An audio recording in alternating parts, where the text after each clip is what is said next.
Hello. Of course, you know my favorite saying, my fearless ones. I was just sitting here reading my book, and I won't share the title of the book, um, but I wanted to read you guys a passage about unlocking clarity and self mastery, is the name of the paragraph. And it coincide with what's going on with my life and like my journey and everything. And even yesterday's video, because I'm going to upload this today. So sometimes you'll get a lot of videos from me, and I guess sometimes you won't. It just depends. But the last couple of weeks, or excuse me, couple of months, or maybe last year, I just been doing some self cleansing, just to, again, to find out my purpose in life. I know I'm not the only one. I'm almost positive I'm not the only one that has woken up in the middle age era in their life and be like, well, what do I really supposed to be doing with my life? Like, and usually, like I probably mentioned this in a previous video. It take a jolt, like a breakup or something kind of semi tragic happening, like a death, or usually is those two. It's a death, because when someone in your family pass away, the first thing you're thinking is, dang, how much time do I really have left? Or if it's a breakup, it's like, oh, I don't know what to do with my life now. I really based my whole life on this person, right? Or this relationship and my family, and so on and so forth. So this book, I've had it maybe 2 to 3 weeks. It is an awesome book. Like I said, I won't really get into the title, but I will read a passage out of here. And it says that I have found the tools.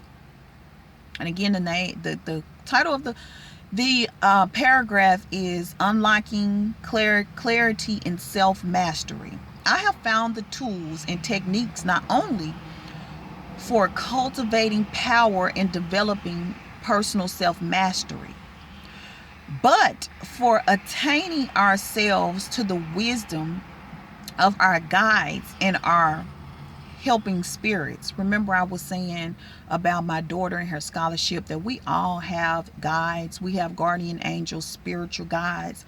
Now, it's up to you if you want to use those spiritual guides, but we have assigned guides. Without whom, which is the spiritual guides, we might find ourselves out to sea without a compass. They, the spirit guides, remember our soul's purpose.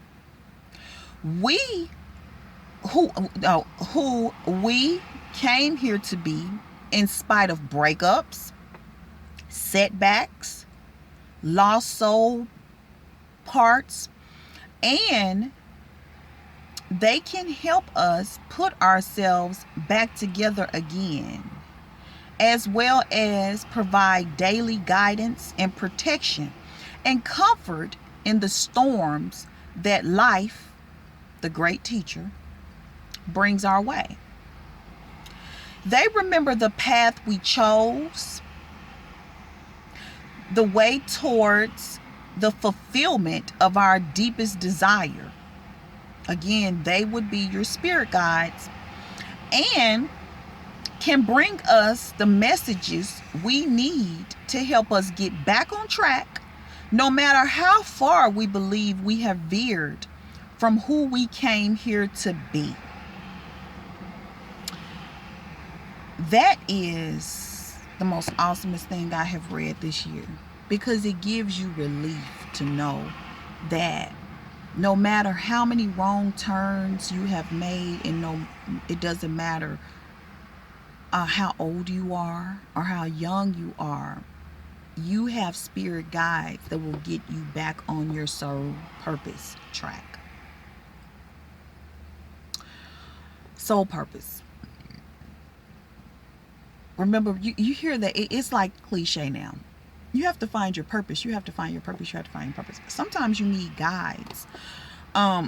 We all came here for a specific reason. Like, our paths are totally different. We all have different reasons why we came here. That's why you can't run after someone else's dream. And sometimes the people that we choose to be with is not part of our soul purpose. Like, they probably were just a soulmate. What's a soulmate? Someone that you supposed to have ran into at a specific time in your life, and they taught you something or you taught them something, and that part of your life is over with. Like, it is over with. And we tend to want to hold on to what is normal instead of changing. And it kind of falls back on yesterday's video about the whole, heterosexual, homosexual, lesbian, whatever. And again, no judgment, because we both have a divine masculine feminine in us. We possess both traits. Everyone. Some of us have more masculine tendencies. Some of us have more feminine tendencies. Some of us are balanced, meaning that we balance both masculine and divine, masculine and feminine divinity. So there's never gonna, or never should be, any judgment about a person's sexuality. I think it's so wrong for people to do that, because it causes so much inner turmoil for someone that for liking what they like. Like, that could be part of their sole purpose, is to come here and do exactly what they're doing.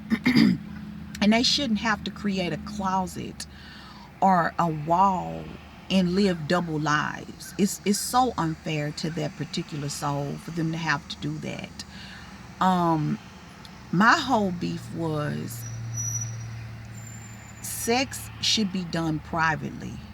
Even though there is pornography, when you go on a site or you put in a DVD,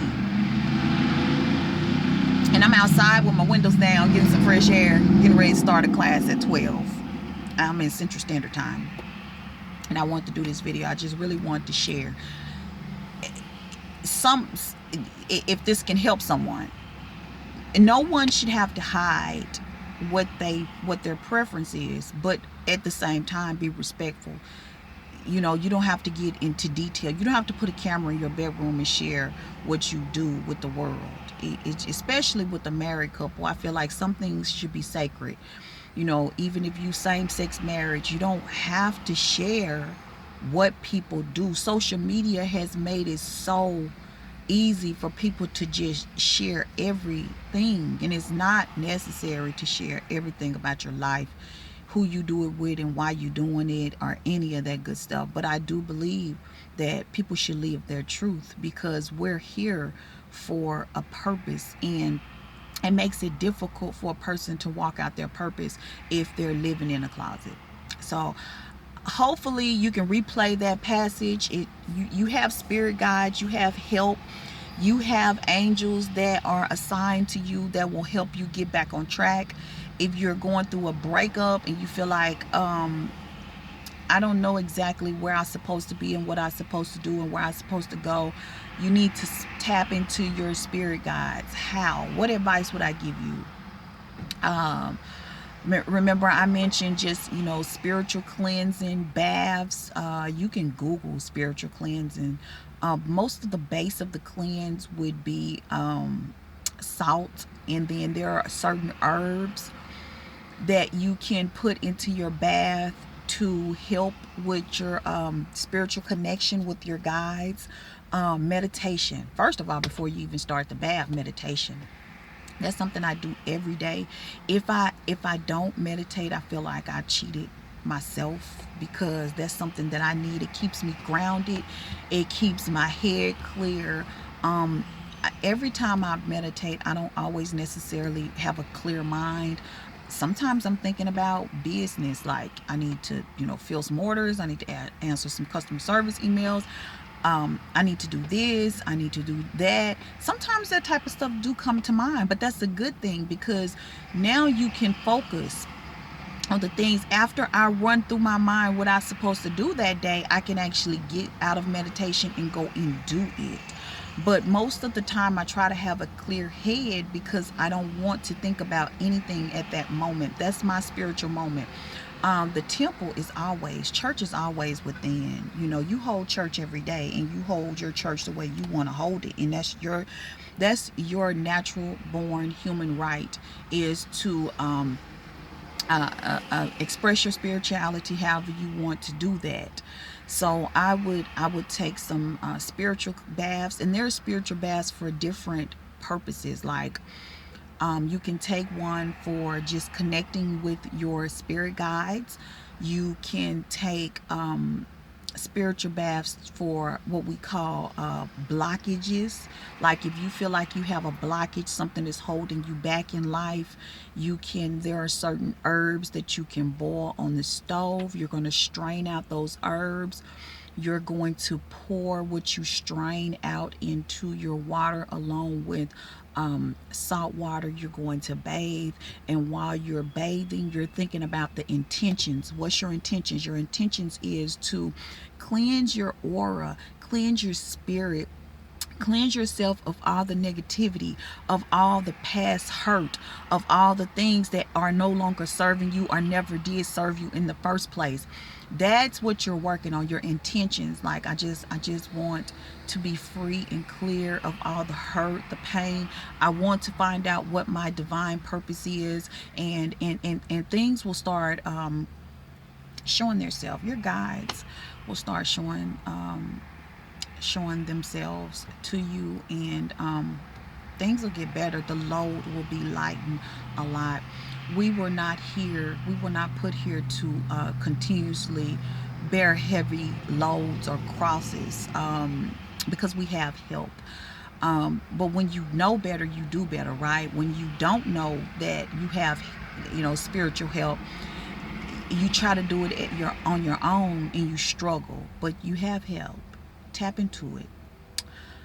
Like I said, do the work. This stuff, it's not going to happen overnight, because your situation that you're in didn't happen overnight. And I'm not trying to put down the church. I'm not doing that. What I'm saying is, your spiritual connection is within you. You can't go to church and fix all your problems. It's impossible. Most people that are in the church are broken, and they just aware of their brokenness, and that's why they come there.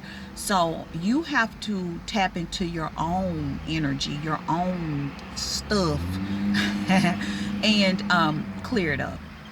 Like I said, I hope this helped someone. If it does not resonate with you, shoot, don't watch the video. Move on to the next video. Until next time, you guys, stay blessed, stay fearless. I'm wishing everyone much love. Have a beautiful Tuesday. September. I always like September. I really like October because we're going into the fall.